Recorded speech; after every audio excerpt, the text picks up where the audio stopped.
Boa noite, queridos irmãos, que a graça e a paz de Deus estejam com vocês. Estamos iniciando agora mais um momento de mensagem, um momento de culto, que mesmo à distância, mesmo não sendo como nós gostaríamos que fosse, ainda assim Deus está falando conosco, Deus está nos abençoando com este momento. Quero convidar a você, assim como está, baixar a tua cabeça para que a gente tenha um momento de oração. Querido Deus, amado Pai, nós te pedimos, Senhor, que a Tua presença seja real conosco em qualquer lugar que a gente esteja, no momento em que estivermos ouvindo esta mensagem, Pai. Tu sabes o que a pessoa que está assistindo precisa receber de Ti. Fale ao coração dela, toque o coração dela, Pai, naquilo que ela precisa receber de Ti. Entregamos nossas vidas em Tuas mãos, Pai, confiando que Tu és um Deus que deseja falar conosco, confiando que o Teu Santo Espírito agora fará com que a Tua palavra toque os nossos corações e nossas mentes, Pai. Nós pedimos isso no nome santo de Jesus Cristo. Amém. Queridos, tem uma frase que diz assim: pior do que estar errado é estar errado e acreditar que está certo. Hoje eu vou falar um pouco não sobre esta frase, mas esta frase tem muito a nos dizer sobre o assunto que eu vou falar hoje. Quero ler com vocês o texto de Lucas 18, versículo 19 a 14, o texto da parábola do fariseu e do publicano, bastante conhecido. Você que tem a sua Bíblia pode me acompanhar, abrindo ela em Lucas, capítulo 18, versículos 9 até o 14.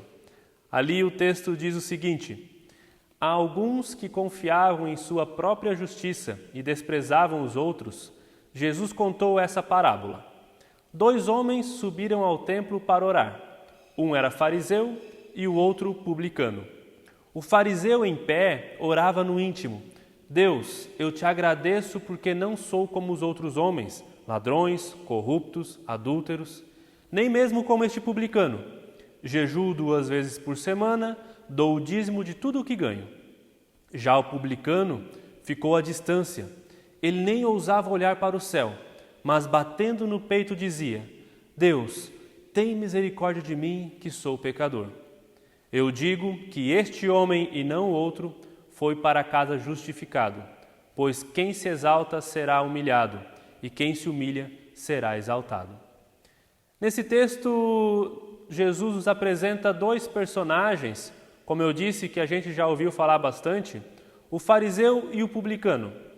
Só para a gente entender um pouco a diferença que existia entre esses 2 homens na sociedade da época, vamos entender o que cada um representa. O fariseu era um religioso, zeloso da sua religião, a religiosidade para ele estava acima de tudo, e especialmente nesse momento da história, onde Jesus está contando essa parábola, o farisaísmo é uma seita dentro da religião judaica, dentro da religião dos judeus, e o fariseu era a pessoa que zelava ao extremo pela lei de Moisés, uma religião, um religioso exemplar que cumpria com todos os mandamentos da lei de Moisés, ou se preocupava em cumprir todos os mandamentos da vontade de Deus. Era uma pessoa que se preocupava muito em fazer a vontade de Deus.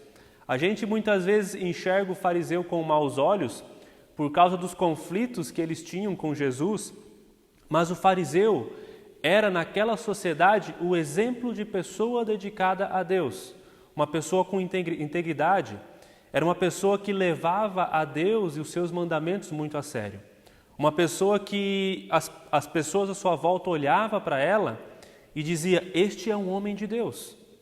Já o fariseu, ele era um cobrador de impostos. Israel era colônia de Roma e eles cobravam impostos então de Israel. Israel tinha que pagar uma quantia específica. E os publicanos eram judeus que cobravam impostos dos próprios judeus. E por isso eles não eram bem vistos na sociedade, porque eles trabalhavam de certa forma para o inimigo, eles eram traidores do seu povo. E pior, muitos deles eram desonestos. Digamos que Roma chegava e dizia assim: olha, eu vou cobrar 10% de imposto do ganho de cada família, e o que você tirar a mais disso é seu. Roma queria 10%. Eles estavam preocupados em receber o deles. Então, muitos desses publicanos se aproveitavam e cobravam 15%, 20% para poder ficar com o lucro. Publicano era o que se tinha de pior naquela sociedade. Era sinônimo de corrupção, de ladrão. Então, nós podemos traduzir o que Jesus está dizendo aqui, de certa forma, para a gente entender na nossa época, mais ou menos assim. Duas pessoas foram até o templo orar. Foi um pastor, um missionário da Melk, ou aquela pessoa que você julga ser um homem, uma mulher de Deus, uma pessoa íntegra. Essa pessoa foi ao templo orar, mas ao mesmo tempo foi também aquele político corrupto que aparece em todas as notícias da Lava Jato, em todas as manchetes de corrupção, sempre envolvido com coisa errada. Esses dois foram ao templo orar. E o pastor, o homem de Deus, orou no seu íntimo. Dá para dizer que ele ora de si para si mesmo, e ele se alegra e agradece a Deus por ser uma pessoa perfeita, por não ser igual aos ladrões, corruptos, adúlteros, e muito menos não ser igual a esse político que está ali orando também, esse político que está envolvido com os rolos da Lava Jato. Ele diz assim: obrigado, Senhor, por eu não ser parecido com aquele que vive aparecendo nas notícias sobre corrupção, sobre roubo, sobre injustiças. Eu jejuo 2 vezes por semana, eu dou o dízimo de tudo que eu ganho. Esse homem é um exemplo de religioso. E ele não está mentindo. Ele realmente não era ladrão. Ele realmente dava o dízimo certinho de tudo que ele ganhava. Ele jejuava, provavelmente, de verdade, 2 vezes por semana. E olha que a lei de Moisés dizia que era obrigado a fazer 1 jejum por ano. Ele fazia 2 por semana. Esse é um homem exemplar, um exemplo de pessoa, um exemplo de fé, um exemplo de dedicação a Deus. Mas o publicano, o político corrupto, ele fica de longe, com a cabeça baixa, sem coragem de olhar para o céu. Ele bate no peito e diz: Deus, tem misericórdia de mim porque eu sou pecador. Senhor, eu sei que eu faço tudo errado, tem misericórdia de mim. E Jesus encerra dizendo que o segundo voltou para casa justificado, e não o primeiro, não aquele religioso. E como isso se aplica à minha vida e à tua vida nos dias de hoje? Eu digo que de diversas formas, e eu vou tentar mostrar algumas agora. Para quem cresceu frequentando uma igreja, ou para quem já frequenta a igreja há um bom tempo, existe um risco muito grande de que a religião te afaste de Deus. Eu não estou e nem vou falar contra a igreja, contra a instituição, mas a gente precisa cuidar para que a prática religiosa não nos afaste de Deus. E quando eu falo aqui de religião, eu estou pensando nessa religiosidade que muitas vezes substitui Deus em nossas vidas, que coloca a adoração a si mesmo, que coloca a perfeição, a religiosidade que faz com que a gente acredite que nós somos perfeitos, que os outros são pecadores, os outros são indignos, mas eu sou perfeito. Essa religiosidade que faz eu acreditar que se eu cumprir as regras certinho, algumas regras, então eu posso ficar tranquilo porque a minha salvação está garantida. É essa religiosidade que pode me afastar de Deus. E a gente corre o risco de passar tanto tempo dentro da igreja, tanto tempo vivendo uma religiosidade errada, que a gente passa a acreditar que essa religiosidade vai me salvar. Isso só se torna possível, esse tipo de pensamento só se torna possível, principalmente quando o conhecimento bíblico é trocado pela prática religiosa, por essa prática religiosa. Porque quando a gente vai conhecendo a palavra, quando a gente vai descobrindo o que ela tem para nos mostrar, chega um momento em que a gente se depara com um espelho. E quando a gente se depara com esse espelho, a gente observa a imagem que ele reflete e nós percebemos que nós também temos características, falhas que nós apontamos naqueles que nós julgamos ser pecadores indignos. E essa religiosidade traz ainda mais um problema. Como eu disse no início, pior do que estar errado é estar errado e acreditar que está certo. Quem vive esse tipo de religiosidade acredita que está vivendo de forma correta. era o caso daquele fariseu.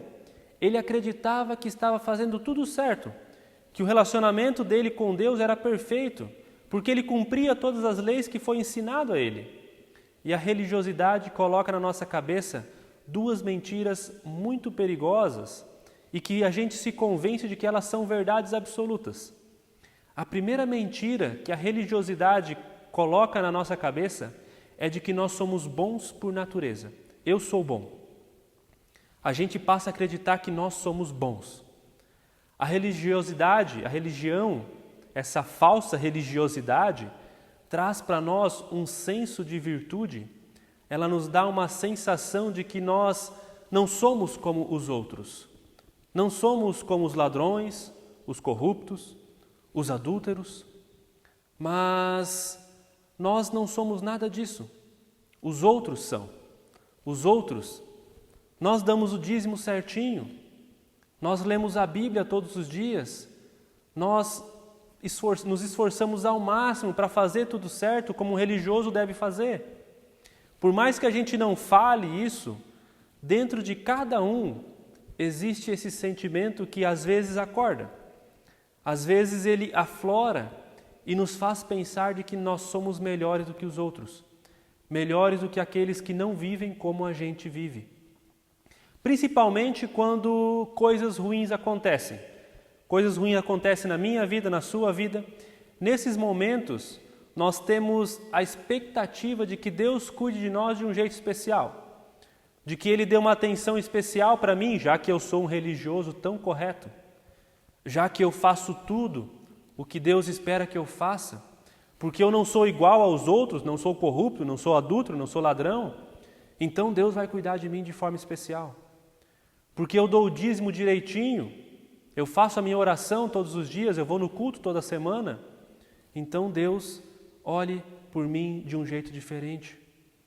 E quando acontece algo de ruim na minha vida, na vida de pessoas que pensam assim, essas pessoas se desesperam e dizem: mas Deus, eu faço tudo certo, eu sirvo a Deus o tempo todo, eu sirvo a Deus há tanto tempo. Não é justo que isso aconteça comigo.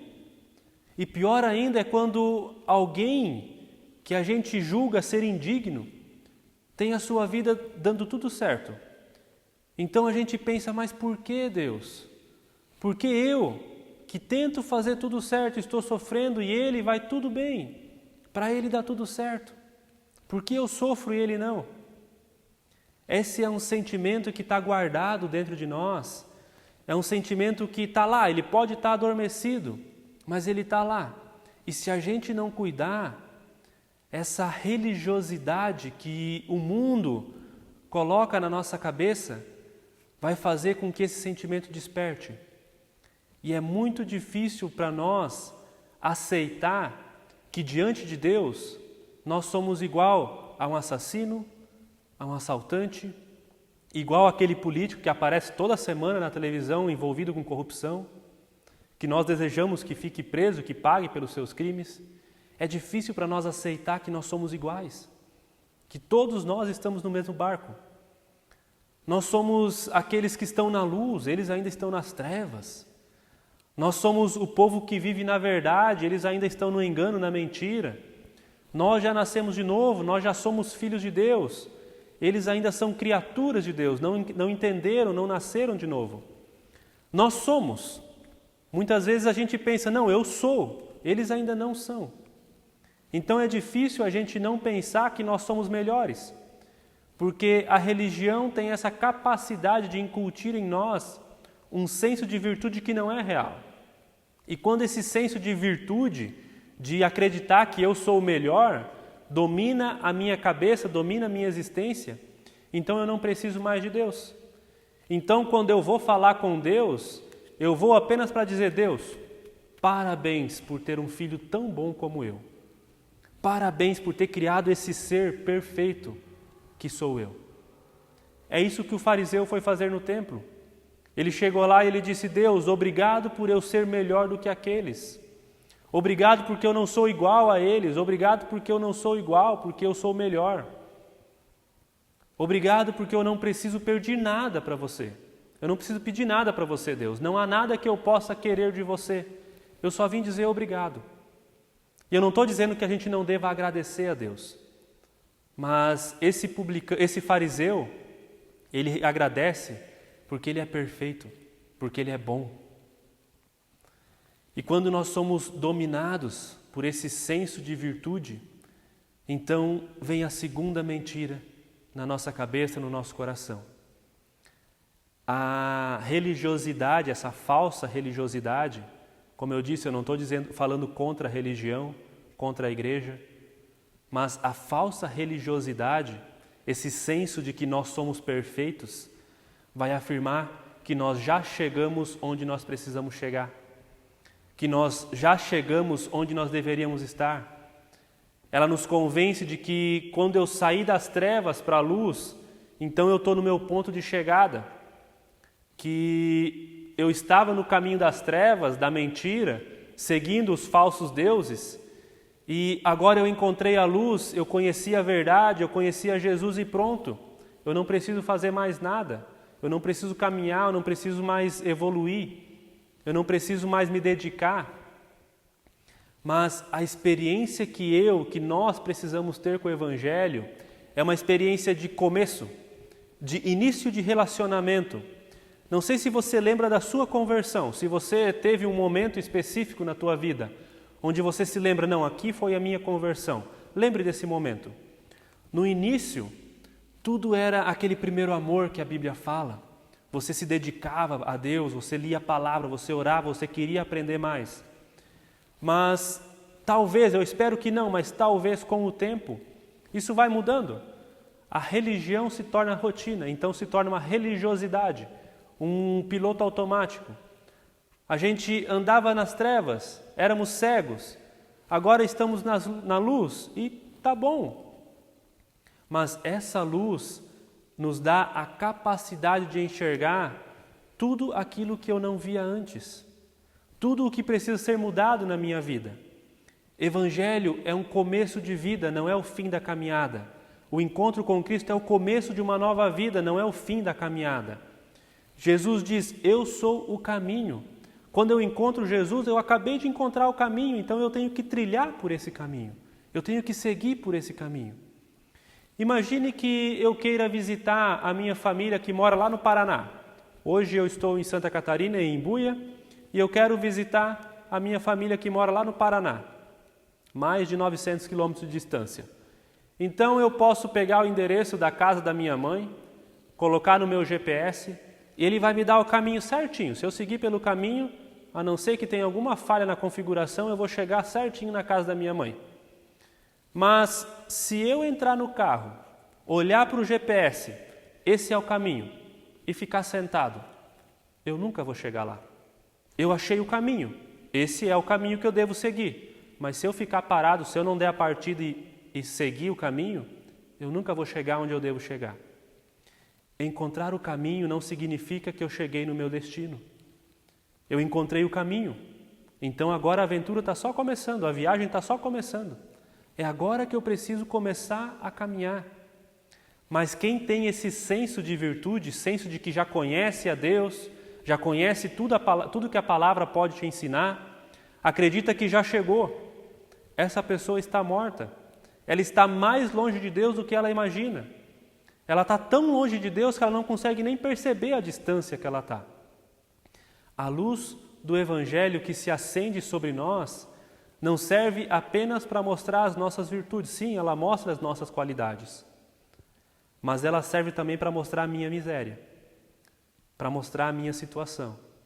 A diferença entre quem está na luz e quem não está na luz não é que quem está na luz é melhor, mas é que quem está na luz reconhece, deveria reconhecer que tem problema, sabe que é problemático, reconhece que é pecador, tem condições de enxergar, a luz possibilita que a gente enxergue. Já aquele que está na escuridão, ele não reconhece que ele é mau. Ele é mau, mas ele pensa que é bom. Ele pensa que é perfeito, pensa que está tudo certo. Como eu disse antes, pior do que estar errado é estar errado e achar que está certo. Mas quando a luz acende e a gente enxerga o espelho da palavra de Deus, o espelho que é Jesus, Então a gente descobre que a única oração que a gente pode fazer é: tem misericórdia de mim que sou pecador. Deus, tem misericórdia de mim que sou pecador. Mas, como eu disse, a gente se acostuma a pensar que essa oração só é útil no dia da minha conversão. Eu só bato no peito e peço misericórdia no dia que eu me converto. Mas conforme o tempo vai passando, 1 mês, 2 meses, 6 meses, 1 ano, a tendência, infelizmente para muitas pessoas, é que essa oração mude. Então elas acham que podem chegar diante de Deus e orar dizendo: Deus, eu te agradeço porque eu não sou como os outros homens, porque eu não sou igual a eles. E eu falo isso para mim. Existem momentos na minha vida que a religiosidade aflora, que esse sentimento aflora na minha vida, e eu posso correr o risco de achar que eu sou melhor.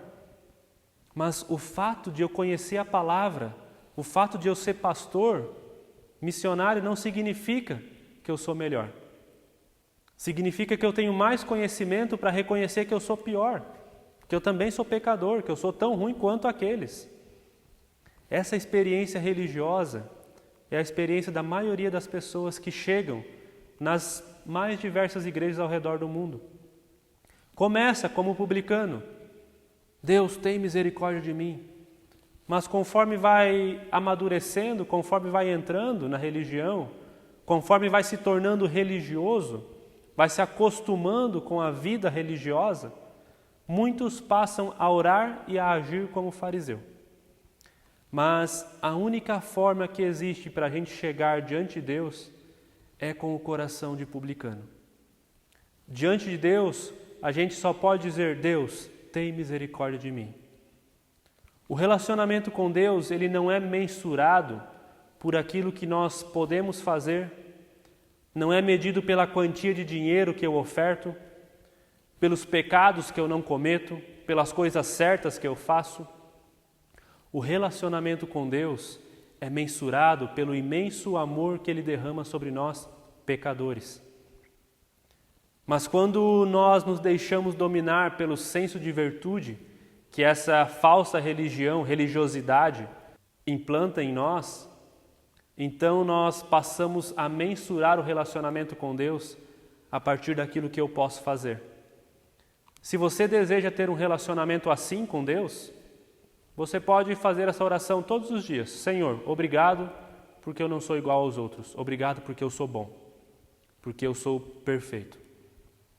Mas se você deseja um relacionamento verdadeiro, um relacionamento íntimo com Deus, um relacionamento que não pode ser mensurado, então você precisa bater no peito e dizer: Senhor, tem misericórdia de mim que sou pecador. Isso não significa que você precisa ter uma síndrome de coitado.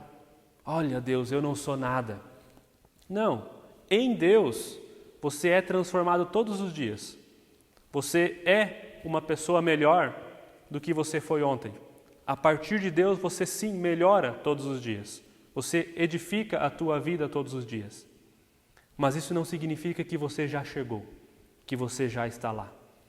Significa que você precisa continuar caminhando, continuar trilhando este caminho que é Cristo. Significa que você precisa continuar pedindo perdão para que Deus possa edificar ainda mais a tua vida. Quando nós oramos assim, Deus começa uma transformação em nossas vidas e Ele vai começar a revelar coisas que estavam escondidas, talvez até de nós mesmos. Coisa que nós não gostaríamos que fossem mexidas. Muitas vezes pode parecer mais fácil, pode parecer melhor seguir a vida acreditando que o fato de eu dar o dízimo, o fato de eu não ser corrupto, o fato de eu frequentar os cultos, já é suficiente, já resolve tudo. Porque deixar que Deus faça o que precisa ser feito em nós, deixar que Ele mude o que precisa ser mudado incomoda, pode doer, mas são justamente essas coisas que nos fazem bater no peito e pedir pela misericórdia de Deus. A relação com Deus é feita de quebrantamento, de transformação.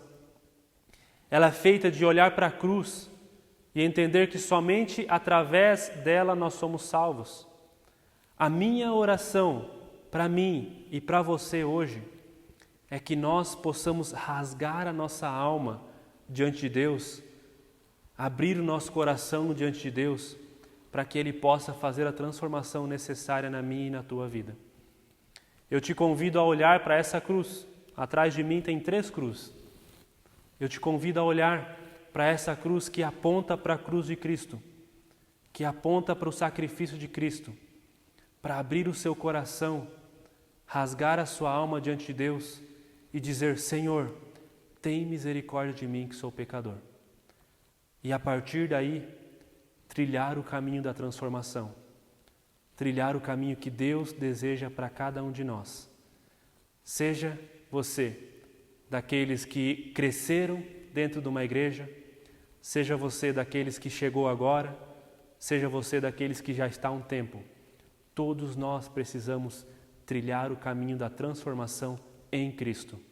O meu desejo é que você possa encontrar o caminho, mas que não apenas encontrar, você possa seguir por este caminho. Baixe tua cabeça, vamos ter um momento de oração.